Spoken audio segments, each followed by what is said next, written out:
Aujourd'hui, une question se pose, non pas comme un simple murmure, mais comme un écho dans le sanctuaire de ton âme, quand le sol se dérobe sous tes pieds et que la confiance se brise comme un vase précieux, peux-tu percevoir l'invisible main qui recompose les fragments en un dessin plus grand?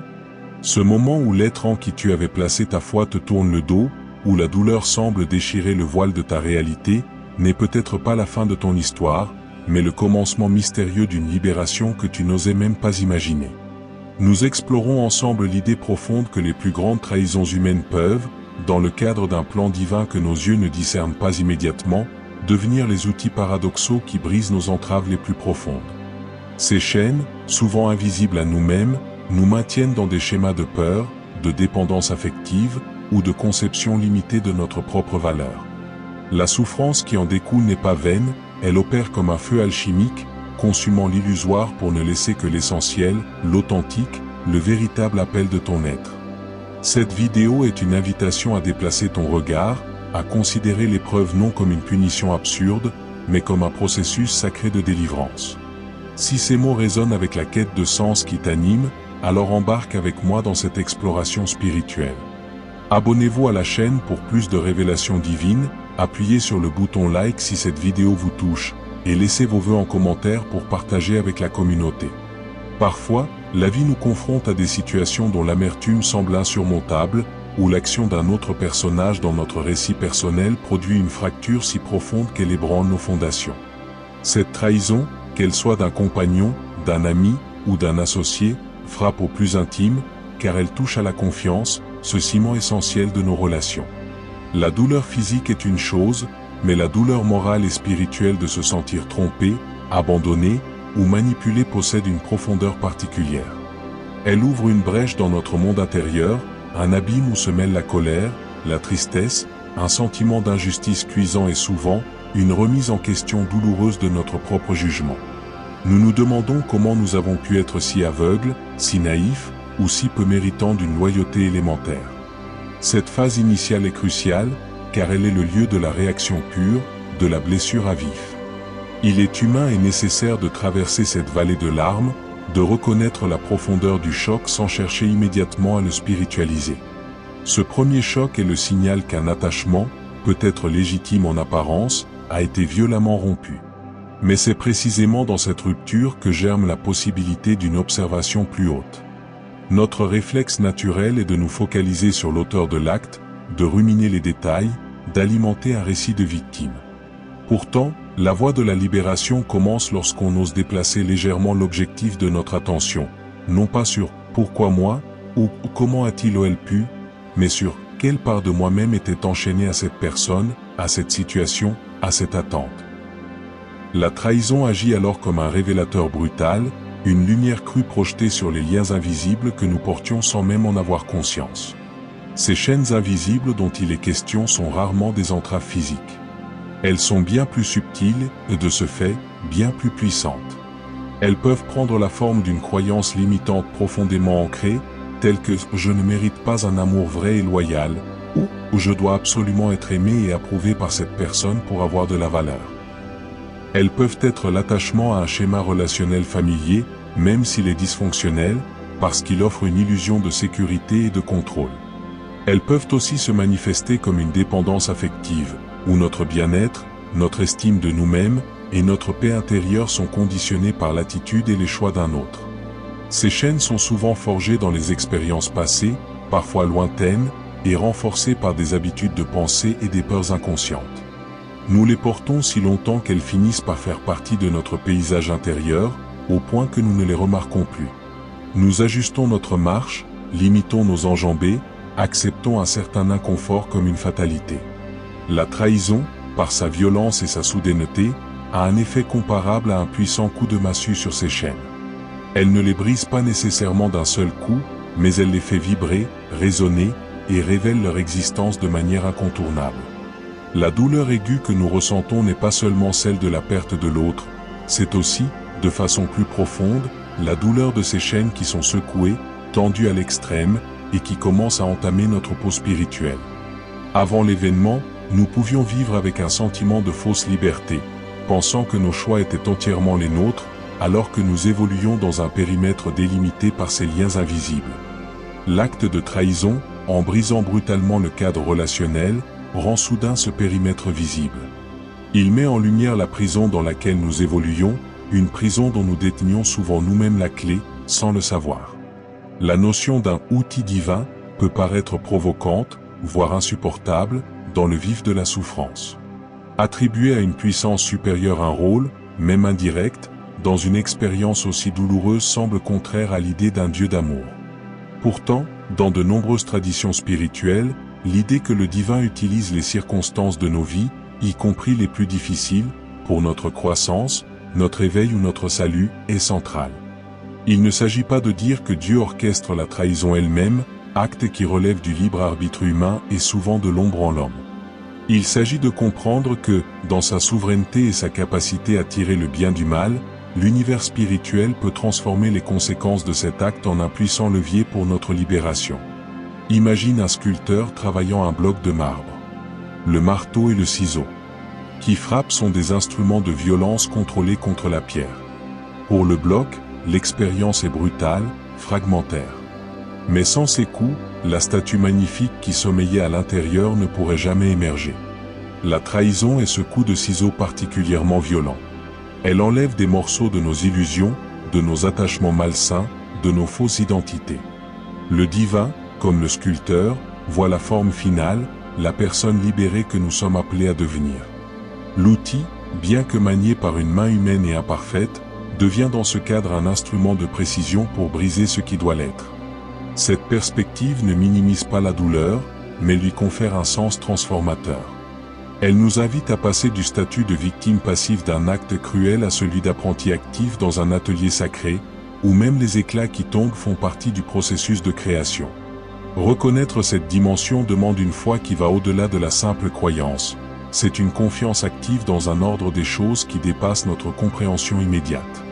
Le voyage de la douleur à la libération n'est pas linéaire. C'est un chemin sinueux qui traverse des paysages émotionnels variés. Après le choc initial vient souvent une période de repli, de deuil. Il faut laisser le temps au cœur de saigner, à l'esprit de digérer l'impensable. C'est une phase où l'on peut se sentir extrêmement seul, comme si un abîme nous séparait du monde des vivants, où les rires des autres paraissent lointains et incompréhensibles. Dans ce désert émotionnel, c'est justement l'absence des anciens repères, l'effondrement du monde tel que nous le connaissions, qui crée l'espace nécessaire pour une nouvelle chose. La douleur, lorsqu'elle n'est pas refoulée mais traversée avec conscience, a un pouvoir purificateur. Elle brûle les scories de la superficialité. Elle nous force à poser des questions existentielles fondamentales. Qui suis-je vraiment, indépendamment de cette relation ? Sur quoi est fondée ma valeur intrinsèque ? Que crois-je au plus profond de moi sur la vie, la confiance et l'amour ? Ces questions, dans le confort d'une relation stable, restent souvent théoriques. Dans la fournaise de la trahison, elles deviennent brûlantes et urgentes. C'est là que commence le vrai travail de libération, examiner les chaînes que l'événement a révélées. Chaque vague de tristesse, chaque accès de colère, peut devenir un point d'enquête. Cette colère, que protège-t-elle ? Une blessure plus ancienne ? Cette tristesse immense, témoigne-t-elle d'un attachement à une illusion sur l'autre ou sur moi-même ? Ce processus introspectif est la clé. Il ne s'agit pas d'excuser l'acte de trahison, mais de comprendre comment et pourquoi il a eu un tel pouvoir de nous dévastater. En comprenant cela, nous commençons à reprendre notre pouvoir. Nous réalisons que notre bien-être était conditionné à quelque chose d'extérieur à nous, et nous cherchons à le réancrer en notre fort intérieur, dans notre connexion à quelque chose de plus grand, à la présence divine en nous. La foi, dans ce contexte, n'est pas une croyance passive qui attend que les choses s'arrangent. C'est une force active, un muscle spirituel que l'on exerce dans l'obscurité. Avoir foi, c'est choisir de croire, même sans preuve tangible, que cette souffrance a un sens caché, qu'elle conduit vers plus de lumière, plus d'authenticité, plus de liberté. C'est faire le choix, chaque jour, parfois chaque heure, de lâcher prise sur le besoin de comprendre immédiatement le « pourquoi » et de se mettre en position d'apprentissage. Que puis-je apprendre de ceci ? Quelle qualité en moi cette épreuve peut-elle réveiller ou renforcer ? La compassion, la résilience, le pardon, une plus grande indépendance spirituelle. La foi est la lampe qui nous guide à travers les tunnels de la confusion et du désespoir. Elle nous permet de voir, non pas l'absence de Dieu dans la tragédie, mais sa présence paradoxale au cœur même de la tourmente, comme un compagnon silencieux qui porte avec nous le poids de la croix. Cette foi nous empêche de nous identifier définitivement à la blessure.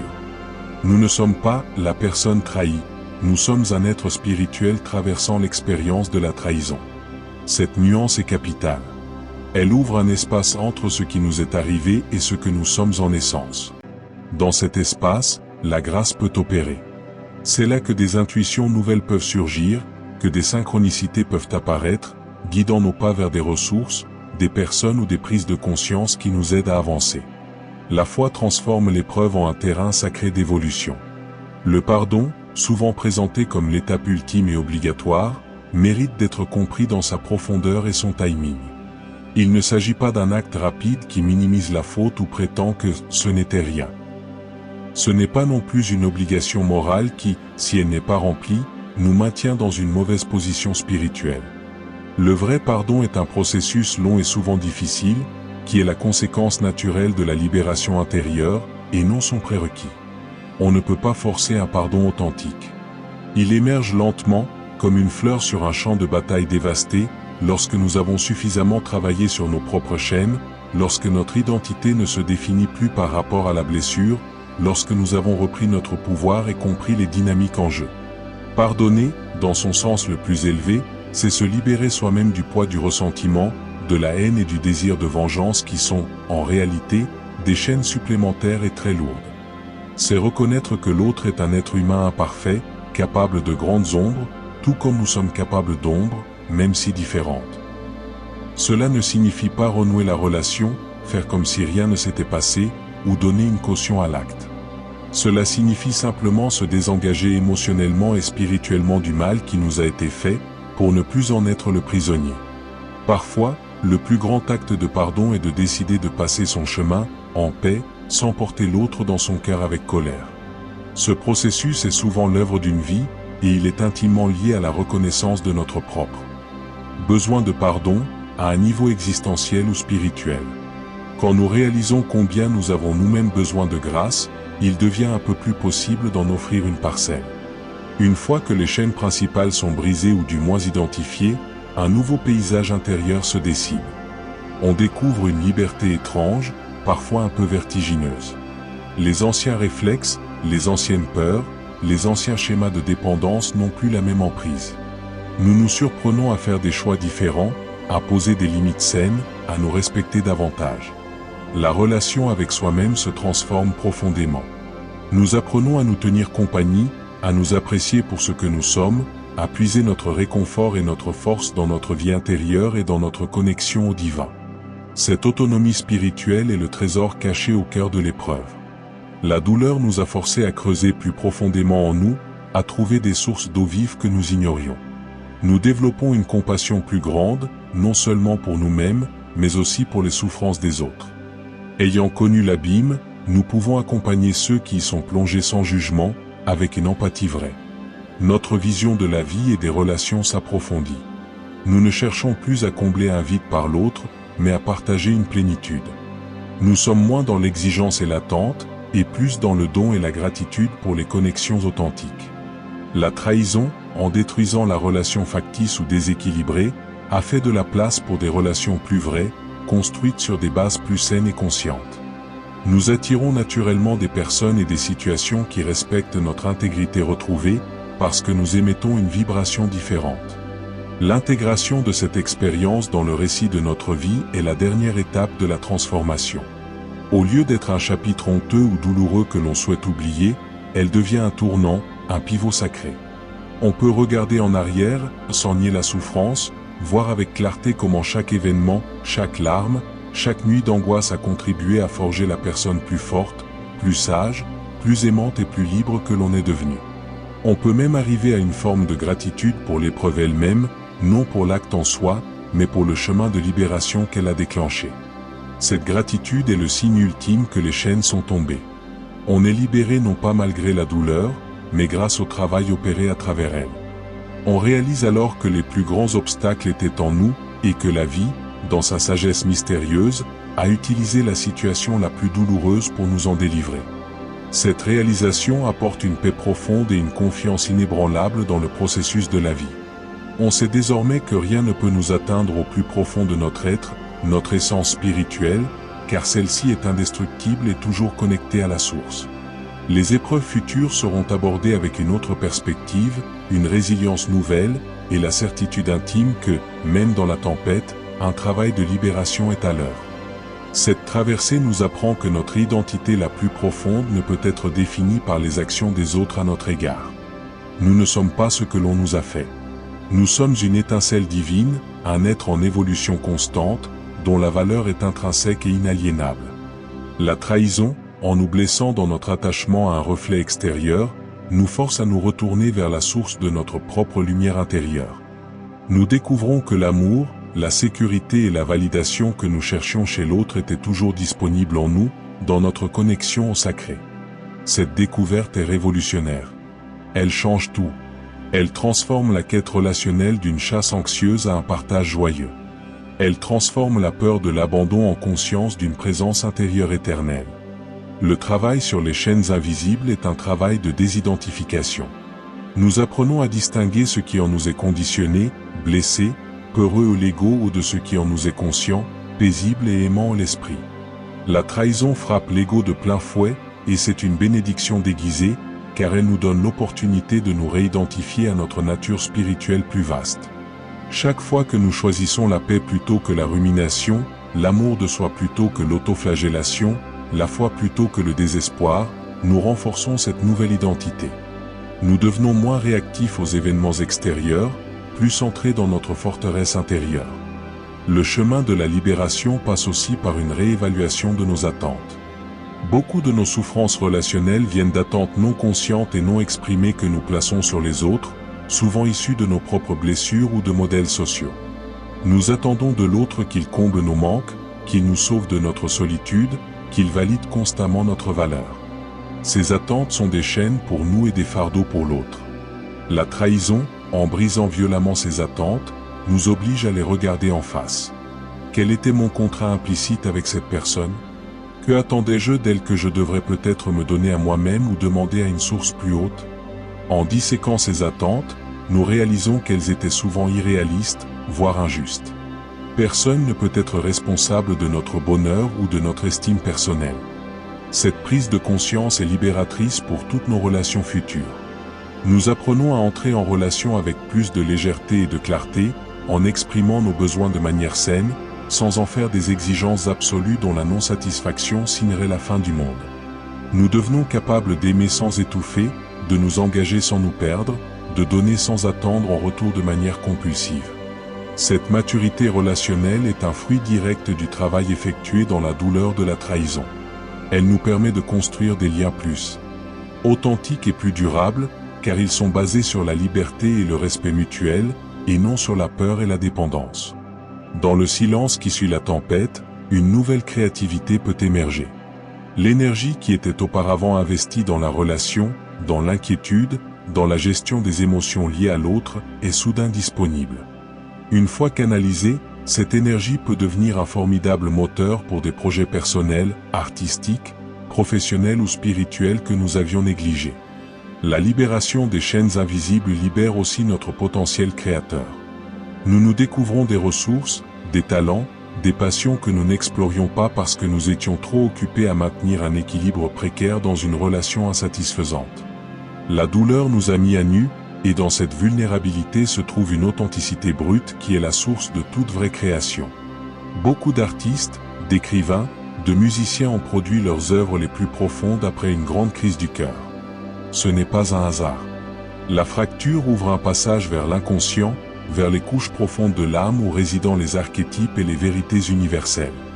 En engageant ce processus créateur, nous participons activement à notre propre guérison et à la transformation de notre douleur en quelque chose de beau et d'utile pour les autres. Nous donnons un sens à notre souffrance en faisant un cadeau pour le monde. Cela achève le cycle de la victime, nous ne subissons plus, nous créons. Nous ne sommes plus définis par ce qui nous a été pris, mais par ce que nous donnons à partir de ce que nous avons appris. La communauté joue un rôle crucial dans ce processus, même si le travail est intime. Partager son vécu, avec discernement et dans un espace sûr, peut être extrêmement libérateur. Entendre les récits d'autres personnes qui ont traversé des épreuves similaires et en sont sorties plus fortes renforce notre foi et notre espoir. C'est pour cela que laisser un commentaire, partager ses vœux, est un acte puissant. Il brise l'isolement que la trahison impose souvent. Il nous rappelle que nous ne sommes pas seuls dans cette nuit, que d'autres marchent avec nous, portant leur propre lampe.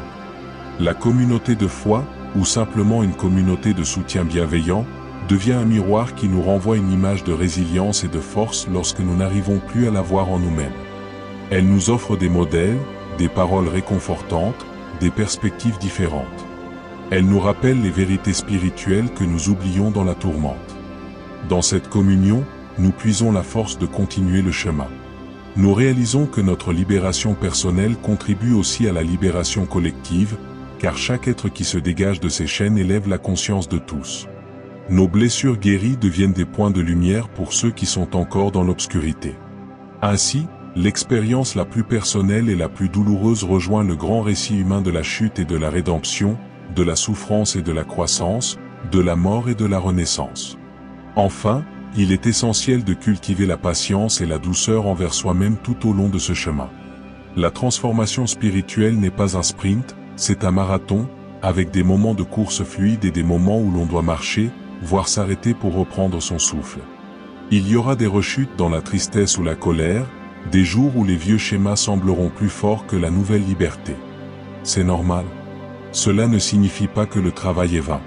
Chaque rechute est une opportunité d'approfondir la compréhension, de pratiquer le pardon envers soi-même, et de réaffirmer son choix pour la liberté. Soyez votre meilleur ami dans ce processus, pas votre juge le plus sévère. Parlez-vous avec bonté. Célébrez les petites victoires, un jour sans pleurer, un moment de paix inattendu, une nouvelle compréhension surgit pendant la méditation. Cette autocompassion est le terreau dans lequel la vraie guérison s'enracine. Elle est l'expression pratique de l'amour divin envers nous-mêmes. En prenant soin de notre jardin intérieur avec tendresse, nous permettons aux fleurs de la résilience, de la sagesse et de la joie profonde de pousser sur le sol labouré par la douleur. Ce soin quotidien est une forme de prière en acte, une manière de dire merci à la vie pour le chemin parcouru et de se préparer à accueillir les bénédictions à venir. Ainsi, le parcours qui commence dans l'ombre d'une trahison peut nous conduire vers une lumière que nous n'aurions jamais imaginée. Il nous invite à une aventure intérieure courageuse, à un face-à-face avec nos parts cachées, et à une reliance plus profonde avec le sacré. En acceptant de voir dans l'épreuve un outil de transformation plutôt qu'une simple malédiction, nous activons un pouvoir alchimique en nous. Nous devenons des co-créateurs de notre destinée, transformant le plomb de la souffrance en or de la conscience. Cette voie n'est pas réservée à une élite spirituelle, elle est ouverte à tous ceux qui, au cœur de la nuit, choisissent de croire à l'aube. Votre trahison, si douloureuse soit-elle, contient peut-être le germe de votre plus grande libération. Il ne tient qu'à vous de le laisser grandir. Et souvenez-vous, vous n'êtes jamais seul dans cette traversée. Une communauté de cœurs courageux chemine à vos côtés, et une présence aimante vous guide à chaque pas, même lorsque vous ne sentez que le vide. Nous voici arrivés au terme de cette exploration profonde. Si ce voyage verbal a résonné en vous, s'il a touché une corde sensible ou apporté une lueur de compréhension, c'est que votre esprit est déjà en mouvement vers une plus grande liberté. Cette vidéo n'est qu'un point de départ, une étincelle pour allumer votre propre feu de transformation. Pour continuer à grandir ensemble, à nous inspirer mutuellement et à approfondir ces révélations divines, votre engagement est précieux. Abonnez-vous si ce n'est pas déjà fait, likez cette vidéo, partagez-la avec vos proches qui pourraient en avoir besoin, et laissez un commentaire avec vos vœux pour que nous grandissions ensemble dans la foi. Que la paix, la force et la claire vision vous accompagnent sur votre chemin. Merci de votre écoute et à très bientôt pour de nouvelles lumières.